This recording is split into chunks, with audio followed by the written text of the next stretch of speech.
নমস্কার, আমি ঝুম। গল্প বইটাকে আমার সকল শ্রোতাদের জানাই অনেক ভালোবাসা। আজ আমি শুরু করছি সাহিত্যিক সুনীল গঙ্গোপাধ্যায়ের অসাধারণ একটি উপন্যাস বন্দিনীর দ্বিতীয় পর্ব। যারা প্রথম পর্ব শোনেননি, ডেসক্রিপশন বক্সে লিংক দেওয়া আছে। চলুন দেরি না করে গল্পে প্রবেশ করা যাক। শান্তিনিকেতন থেকে ফিরে এসে সুজাতা তার আদরের লক্ষ্মীকে না দেখতে পেয়ে রাখালকে জিজ্ঞাসা করল সে কথা। রাখাল বলে উঠল, ও মাঝে মাঝেই বাইরে চলে যায়, বাড়িটারি কিছু পাহারা দেয় না, বাইরেই থাকে। সুজাতা বললেন, নিশ্চয় তুই ওকে খেতে দিস না, তা না হলে ও বাইরে চলে যায়। সুজাতা গেটের কাছে দাঁড়িয়ে দুবার ডাকলেন, লক্ষ্মী, ও লক্ষ্মী। তখন দেখা গেল দূরের মাঠ পেরিয়ে তীরের মতন ছুটে আসছে একটা বাচ্চা কুকুর। কাছাকাছি এসে এক লাফে ঝাঁপিয়ে পড়ল সুজাতার পায়ের ওপর। সুজাতা তাকে কোলে তুলে নিয়েই বলল, ইস, দেখেছো কত ময়লা মেখেছে গায়ে। একটুক্ষণের মধ্যেই ঘাসে কয়েকবার গড়াগড়ি দিয়ে পরিষ্কার হয়ে গেল লক্ষ্মী। সুজাতা লক্ষ্মীকে কোলে তুলে নিয়ে বাড়িতে প্রবেশ করল। বাপ্পা সুজাতার ছেলে, ভীষণ কুকুর ভালোবাসে। সে একটা বল নিয়ে খেলতে লাগলো। যতবার বলটা ছুঁড়ে দেয়, লক্ষ্মী দৌড়ে গিয়ে বলটা মুখে করে আনে। বাপ্পা খেলতে খেলতে ক্লান্ত হয়ে গেলেও লক্ষ্মী তার সঙ্গে সঙ্গেই ঘোরে। কুকুরটা খুব দুরন্ত, কিন্তু অসভ্য নয়। খাবার দিলেই চেটে পুটে খায়, অথচ হ্যাংলামি নেই, একটুও হ্যাংলামি নেই। দেখতেও বেশ সুন্দর, সবার পছন্দ হয়ে গেল ওকে। শুধু মা বললেন, ওর নাম লক্ষ্মী রেখেছো কেন? ঠাকুর দেবতার নাম নিয়ে ইয়ার্কি করতে নেই, তার বদলে ওর নাম রক্ষী করে দাও। বাড়ি পাহারা দেবে, তাই ওর নামটা রক্ষীই মানাবে। সুজাতা সঙ্গে সঙ্গে নামটা পছন্দ করে ফেললেন। রক্ষী বলে ডাকলেই কুকুরটাও সাড়া দেয়। ও লক্ষ্মী আর রক্ষীর বিশেষ তফাৎ বুঝবে না। কয়েকবার তিনি রক্ষী রক্ষী বলে ডাকলেন, অমনি সে ছুটে এলো। বাপ্পা শুধু বলল, ঠাম্মি, কুকুরটা তো মেয়ে, তাহলে রক্ষীর বদলে ওর নাম রক্ষিণী রাখতে হতো। বাপ্পার ঠাকুমা বললেন, রক্ষিণী শুনতে বিচ্ছিরি, ওসব রক্ষিণী যক্ষিণী দরকার নেই, শুধু রক্ষীই ভালো। লক্ষ্মী সেদিন থেকে রক্ষী হয়ে গেল। সুজাতার ধারণা, অন্য সব কুকুরের চেয়ে রক্ষীর বুদ্ধি বেশি। একদিন সকালে তার কিছুটা প্রমাণও পাওয়া গেল। আগের রাতে পাঁঠার মাংস খাওয়া হয়েছিল, তার প্রচুর হাড় রক্ষী খেয়েছে। পাঁঠার মাংসের হাড় কুকুরদের বেশি পছন্দ। সকালবেলা সবাই যখন বারান্দায় চা খেতে বসে, তখন রক্ষী কাছে এসে লাফালাফি করে। প্রত্যেকেই খানিকটা বিস্কুটের টুকরো দেয় ওকে। সেই দিন সকালে রক্ষীর যেন বিস্কুট খাওয়ার তেমন উৎসাহ নেই, ছুটে ছুটে বিস্কুট কুড়োচ্ছে না। সুজাতা বললেন, কাল রাত্রে রক্ষী এত মাংস খেয়েছে যে এখনো ওর খিদে পায়নি। বাপ্পা তবুও একটা আস্ত বিস্কুট ছুঁড়ে দিল একটু দূরে। রক্ষী কয়েক পলক সেই বিস্কুটটার দিকে তাকিয়ে রইল, তারপর সেটা মুখে নিয়ে গেল ফুল বাগানে।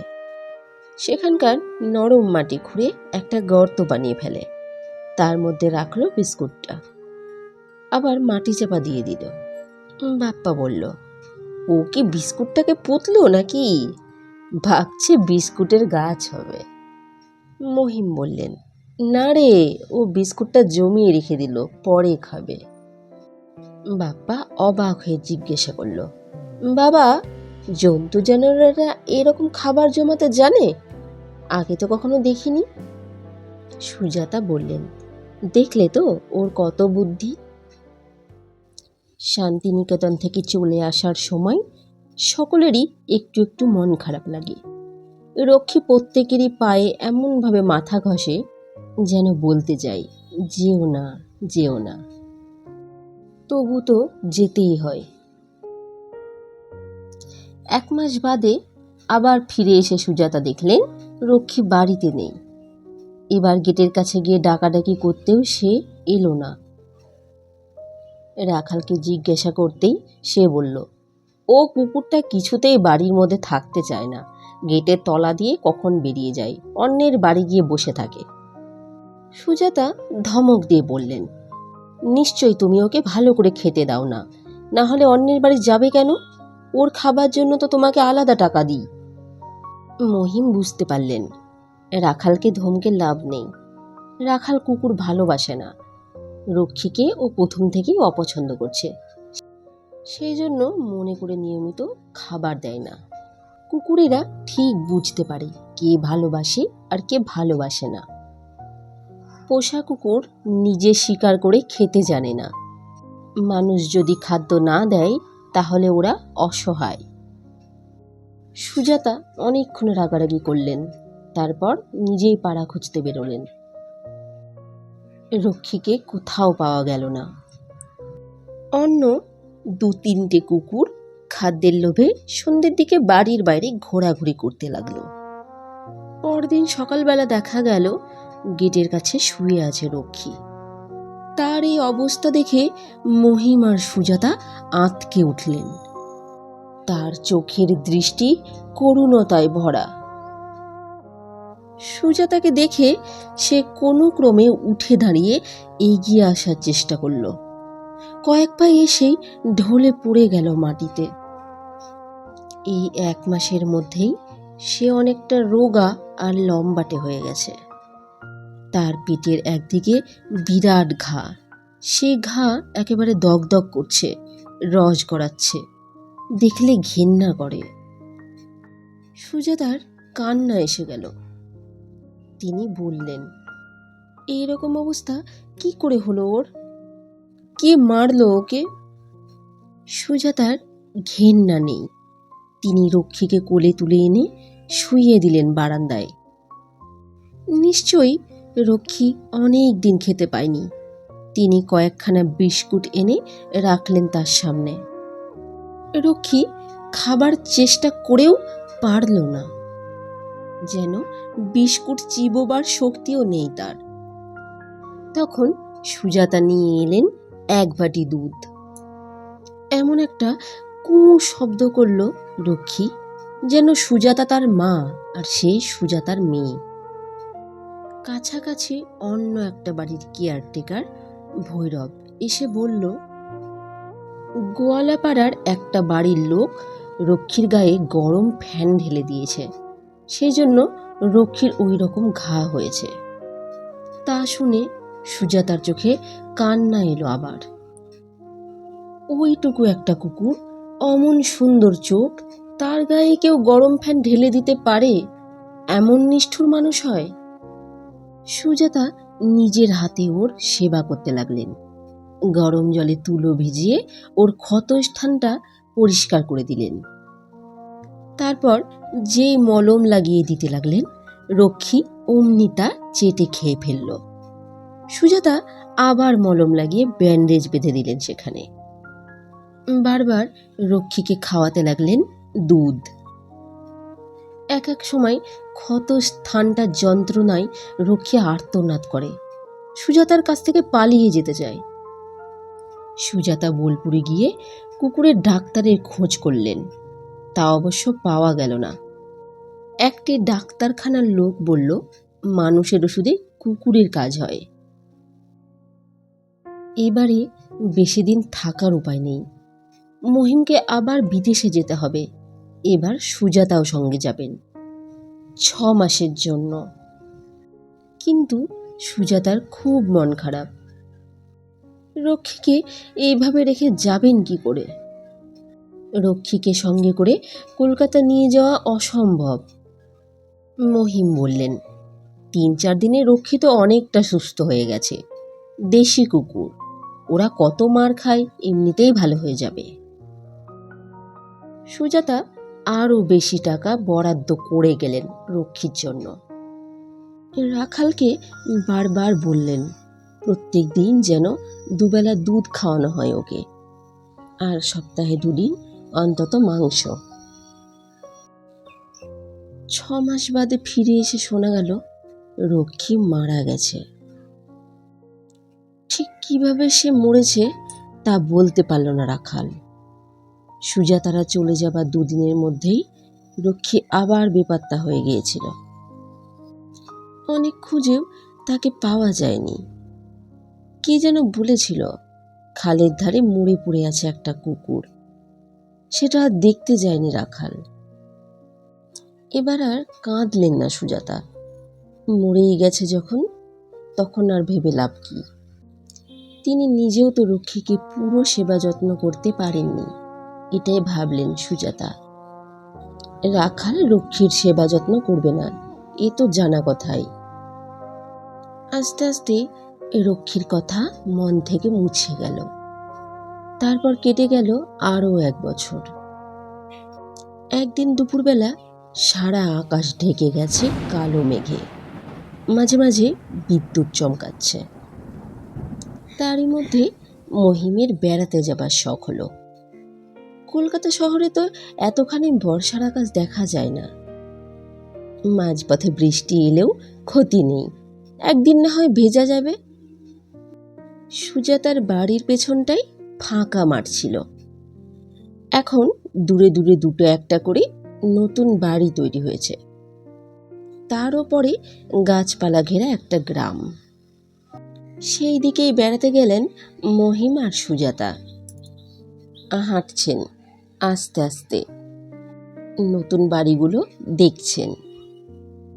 হঠাৎ একটা বাড়ির পাশ থেকে একটা বেশ বড়সড় কুকুর জোরে জোরে ডাকতে ডাকতে ছুটে এলো। তারপর ঝাঁপিয়ে পড়ল সুজাতার ওপর। সুজাতা ভয় পেয়ে বাবা গো মা গো বলে বসে পড়লেন মাটিতে। কুকুরটা তার গায়ের ওপর লাফাতে লাগলো। মহিমও বেশ ভয় পেয়ে গেছেন। এটা বোধহয় পাগলা কুকুর। পাগলা কুকুর কামড়ালে অনেকগুলো ইঞ্জেকশন নিতে হয়। নিজের স্ত্রীকে বাঁচাতে হবে, একলা পালালে চলবে না। কোনো রকমে বীরত্ব সঞ্চয় করে কুকুরটার সঙ্গে লড়বার জন্য একটা ইট খুঁজতে লাগলেন। কুকুরটা সুজাতাকে ঘিরে লাফাচ্ছে বটে, কিন্তু কামড়াচ্ছে না তো। সুজাতা মুখ থেকে হাত সরালেন। তারপর দারুণ অবাক হয়ে গেলেন। ও মা, এ তো রক্ষী! সঙ্গে সঙ্গে কুকুরটা মাটিতে গড়াগড়ি দিয়ে কু কু করতে লাগলো। এবার দেখা গেল তার পেটের একদিকে অনেকখানি পোড়া দাগ, এখন আর ঘা নেই।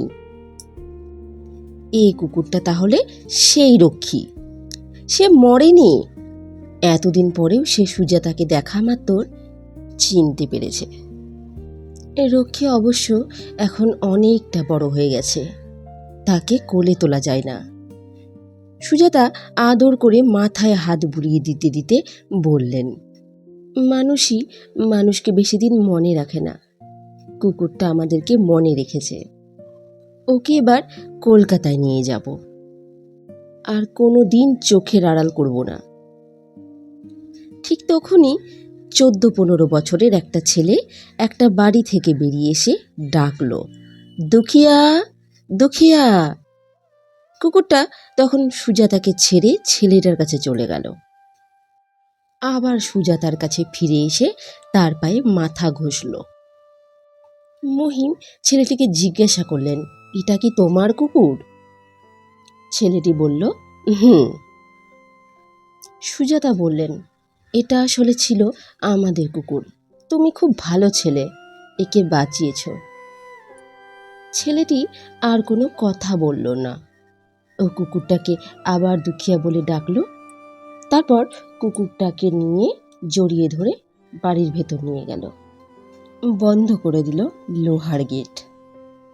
সুজাতা হাহাকার করে বললেন, ও কি, ও রক্ষীকে ফেরত দেবে না? মহিম বললেন, রক্ষী তো আর নেই, ওর নাম এখন দুখিয়া। ছেলেটা ওকে বাঁচিয়েছে, আমরা ফেরত চাইব কি করে বলো? সুজাতা ডাকলেন, রক্ষী রক্ষী। লোহার গেটের ওপাশে কুকুরটা এমনভাবে লাফালাফি করছে যেন কারাগারে কোনো বন্দিনী। সুজাতার ডাক শুনে সে এমনভাবে ডেকে উঠল ঠিক যেন কান্নার মতন। আবার ছেলেটা ভেতর থেকে ডাকলো, দুখিয়া, দুখিয়া। তখন কুকুরটা কান্না থামিয়ে ছেলেটার দিকে ছুটে গেল। মহিম একটা দীর্ঘশ্বাস ফেলে বললেন, আমাদের চেয়ে ওই ছেলেটার দাবি বেশি, চলো যাই। দুজনে ফিরে চললেন। সুজাতা পেছন ফিরে বারবার তাকাতে লাগলেন। কুকুরটা আবার গেটের কাছে পা তুলে দাঁড়িয়েছে আর ডাকছে ঠিক যেন কান্নার মতন। গল্পটি আপনাদের কেমন লেগেছে কমেন্ট বক্সে অবশ্যই জানাবেন। চ্যানেলটি সাবস্ক্রাইব করে পাশে থাকুন। আবারও দেখা হবে নতুন কোনো গল্প নিয়ে।